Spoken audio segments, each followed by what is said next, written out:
Bonjour à tous, j'espère que vous allez bien cette semaine. On va goûter aujourd'hui des créments de Bourgogne. Alors, quelques petites nouvelles du domaine. Écoutez, tout va très très bien cette semaine. La vigne a de l'eau, il en fallait, on est heureux. La fleur s'est passée dans de super bonnes conditions. Elle a été même extraordinaire. Dans les vignes, ça sentait mais super bon. Elle s'est faite en 3-4 jours, que du bonheur, quoi. Voilà. Mais écoutez, on va attendre encore quelques secondes pour être un petit peu plus nombreux. Et puis, on va goûter aujourd'hui les créments du domaine. Les créments blancs. Parce qu'on a déjà goûté le crément rosé avec le rosé capucine en tout début de saison. Et là, nous allons goûter donc les créments blancs. Alors, en préambule, on va parler un petit peu de la vinification des créments. Bonsoir Hervé, j'espère que tu vas bien. Et je vais vous expliquer un petit peu comment sont faits déjà les créments pour ceux qui ne savent pas. Et puis ensuite, on parlera un petit peu plus des spécificités. Bonjour Christine. Et on parlera donc des spécificités du domaine qui fait lui-même ses créments, ce qui est une chose assez rare en fait en Bourgogne pour être souligné. Beaucoup de gens font faire leurs créments. Nous, on fait tout au domaine de A à Z. Voilà. Alors le crément, c'est déjà du vin.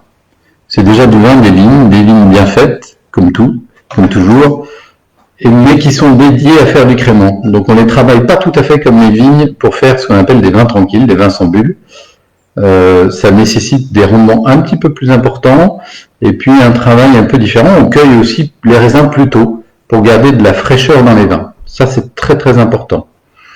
Voilà, alors on sélectionne donc des parcelles qui sont plus à même de faire des jolies bulles sur des terroirs comme d'habitude très calcaires, le fameux quimérigien qu'on retrouve partout, à Chablis, chez nous et en Champagne du Sud. On va faire du vin. On va faire du vin avec du chardonnay et du pinot noir, du vin blanc. On va mettre les raisins directement au pressoir. Donc, particulièrement avec le pinot noir qui est un cépage noir à jus blanc, il va falloir faire un pressurage très très délicat pour pas extraire de couleur. Et on va séparer les différents jus. On va enlever les tout premiers jus qui sortent du pressoir. On va garder le cœur de cuvée, qui représente à peu près 75% du jus que le raisin peut donner. Et ensuite, on va séparer les premières presses et les deuxièmes presses. C'est-à-dire à la fin du pressoir, on sépare les jus qui sont moins acides, moins intéressants. On les met à part, ils seront vinifiés séparément et on les traitera différemment. On les dégustera à part aussi lors de nos assemblages. Donc on fait du vin. Une fois que le vin est terminé, on va faire nos assemblages justement. On va goûter toutes nos cuves, tous nos fûts séparément, et puis on va identifier un peu leur caractère, leur qualité, parfois leurs défauts, ce qui leur manque, et puis on va faire nos assemblages. On va assembler du pinot noir, du chardonnay, du vin vinifié et élevé en fût, voilà, et on va essayer en tout cas de trouver l'assemblage qui nous paraît le plus opportun.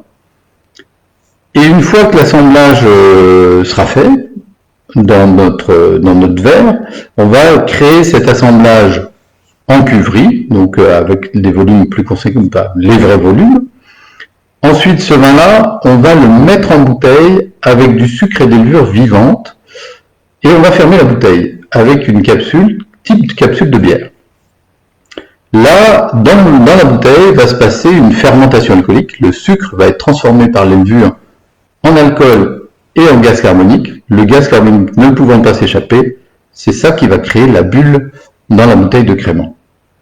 Alors, petit inconvénient, c'est qu'une fois que les levures ont fait ce boulot, eh bien, elles vont mourir.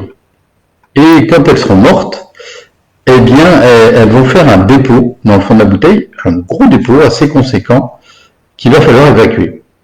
Alors là va arriver la période, enfin la période, la tâche en fait de remuage.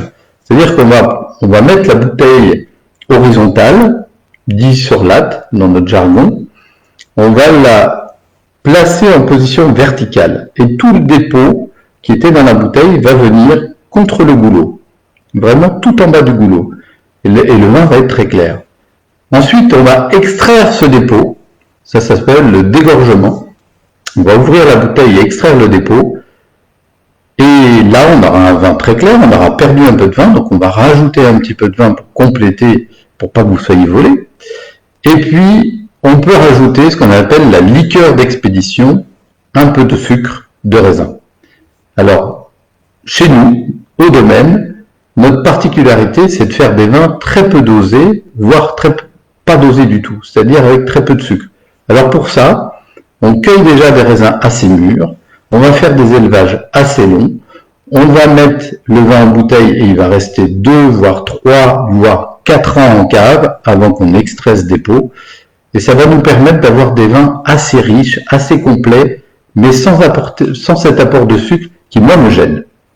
Mais vraiment, je trouve qu'un vin trop dosé, c'est un vin ennuyeux, qui est saturant, on a du mal à le boire, on en boit un verre, mais on n'a pas envie du deuxième et du troisième. Voilà. Le premier vin qu'on va goûter, c'est notre crément extra brut millésimé. Alors on fait que des vins millésimés ici. On met en bouteille que des millésimes entiers, enfin un seul millésime. Et le crément extra brut millésimé, c'est un assemblage de vins issus de pinot noir et de chardonnay. Alors comme je vous disais, on fait nos assemblages et généralement on tombe d'une année sur l'autre, souvent à peu près à la même proportion, 60% de pinot noir, 40% de chardonnay. À peu près. Ça peut être 30, 70, enfin, dans cette zone-là en tout cas. Souvent. Et pourtant on le fait à l'aveugle et vraiment on ne prend pas trop compte de ce qu'on avait fait l'année d'avant. Ce qu'on souhaite, c'est vraiment apporter à chaque millésime le meilleur de ce qu'on peut. Voilà. Donc on va goûter ce crément brut, extra brut, millésimé. Alors extra brut, ça veut dire qu'il y a moins de 6 grammes de sucre par bouteille. Et là, en l'occurrence, il y en a 4 grammes de sucre par bouteille qui ont été ajoutés au moment du dégorgement. Voilà, donc on va commencer par ce crément 2016.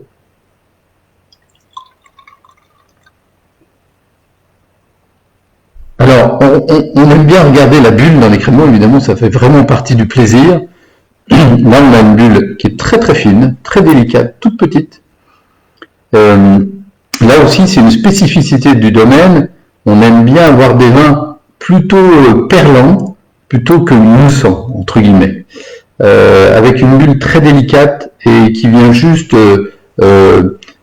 apporter cette petite, ce petit picotement, ce réveil du palais, mais sans être gênant. Alors au nez, c'est très fin, très délicat.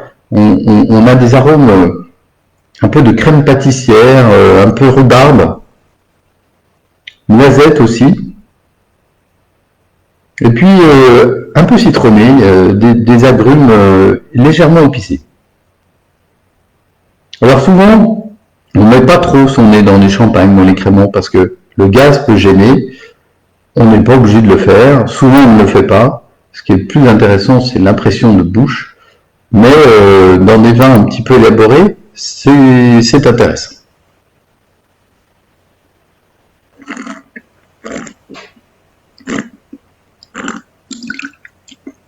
Alors cette bulle délicate qu'on avait au nez, on la retrouve complètement en bouche, avec un côté très crémeux, très fin, et qui apporte beaucoup d'élégance.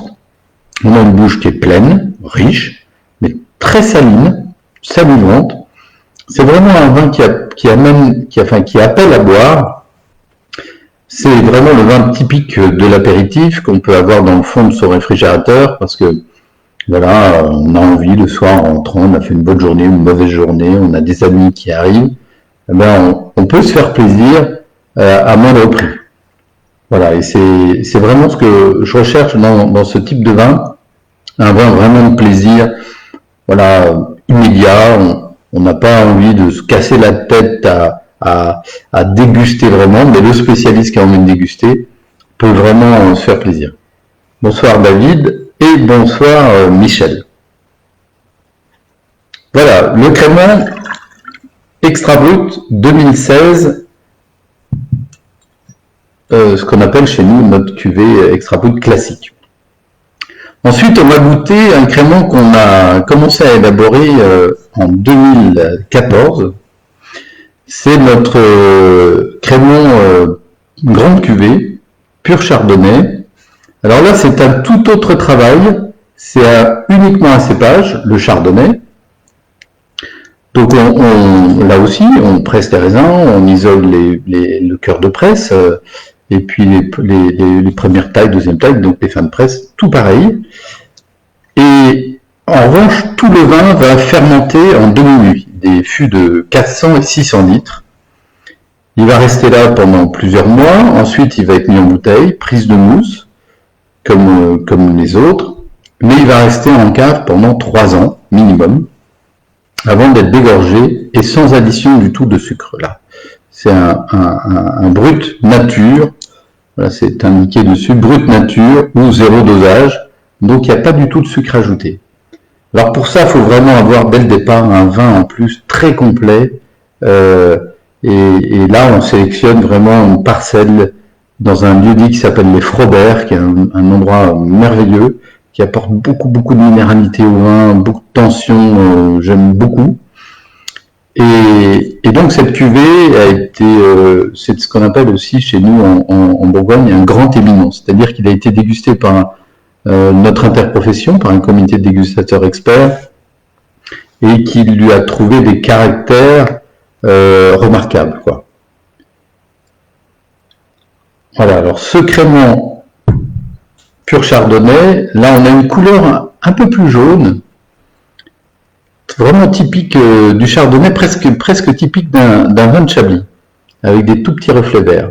Une bulle qui est là aussi très fine, mais en même temps très virevoltante, une très jolie bulle.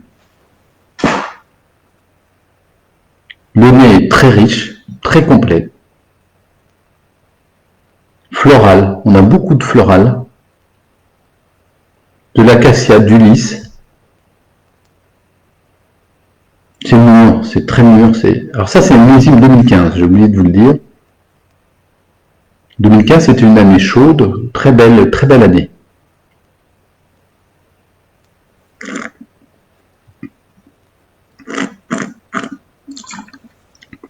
Alors la bouche est très riche, très ample. C'est vraiment un grand chardonnay, c'est-à-dire c'est une très belle bulle qu'on peut boire à l'apéritif avec des accompagnements qui peuvent être vraiment des petites crevettes, des petites tapas, parce que c'est vraiment du vin. Là, c'est vraiment du vin, un grand vin. Et on peut y mettre aussi tout un repas. Alors, on n'a pas trop l'habitude de le faire, mais ce type de vin, sur des homards, sur des huîtres, sur des poissons, c'est juste délicieux. Voilà pour le crémant pur chardonnay, grande cuvée pur chardonnay. Et on va goûter ensuite notre dernier né, le pinot noir d'Édouard. Alors Édouard, c'est notre fils. Et ça, c'est vraiment le dernier né de notre gamme de crémant. Donc c'est un blanc des noirs, uniquement fait avec du pinot noir, qui, comme le précédent crémant, a été vinifié exactement de la même façon. Il a été pressé alors très délicatement, le pinot noir étant un cépage noir et jus blanc, il faut vraiment pas que la couleur sorte de la pulpe, de la peau, et donc il faut presser les raisins tout doucement pour avoir un jus très blanc. Et ensuite, le vin fermente en demi-nuit est mis en bouteille, et c'est le même principe que le précédent, un élevage long sur latte, avant un dégorgement, et là, un petit dosage pour accompagner. Alors, tous nos essais de dosage, on fait toujours des dégustations à l'aveugle, et là aussi, on ne se donne pas forcément de règles. Ce que l'on souhaite, c'est que le vin soit le meilleur possible. Donc, on choisit toujours le dosage en fonction de ce qu'on pense être le meilleur. Ce vin-là a été dosé à 5 grammes. Que dire d'autre? On va le déguster. Voilà. Et puis après, je pourrais vous en dire un peu plus. Alors là, on a une couleur jaune légèrement teintée de rose, hein, ce qu'on appelle dans notre jargon un petit œil, tout petit œil, c'est-à-dire un tout petit rose. Ça, c'est le pinot noir qui a apporté cette teinte légèrement rose. Comme on ne met pas d'intrants dans les vins, cette couleur rose, on l'a gardée pendant l'élevage. Enfin, c'est très léger. Hein. Si on ne le sait pas, il est très blanc. Là aussi, une bulle qui est très fine et très virevoltante, très jolie bulle. Un nez, alors là, on a à la fois un petit nez légèrement anisé, de la fraise des bois, un peu de myrtille, et puis aussi du floral. Enfin, c'est vraiment complexe. C'est très délicat surtout. C'est très fin. Bon, je ne vais pas rester dedans trop longtemps parce que vous allez vous ennuyer, mais j'y resterai bien quelques heures.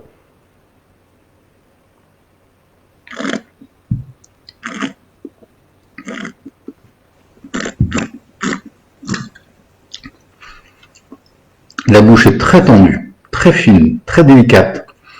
On a beaucoup de fraîcheur et en même temps beaucoup de complexité. C'est gourmand. C'est vraiment un très joli pinot noir très fin. Voilà pour ces 3 vins. On fait du crémant depuis maintenant quelques années, ça fait déjà 15 ans. C'est un autre métier par rapport au vin tranquille et on a toujours énormément de plaisir à le faire. Voilà, écoutez, j'espère que ça vous aura plu. N'hésitez pas à nous poser plein de questions. Et puis, je vous dis à très bientôt, à la semaine prochaine. Merci, bonne soirée, à bientôt.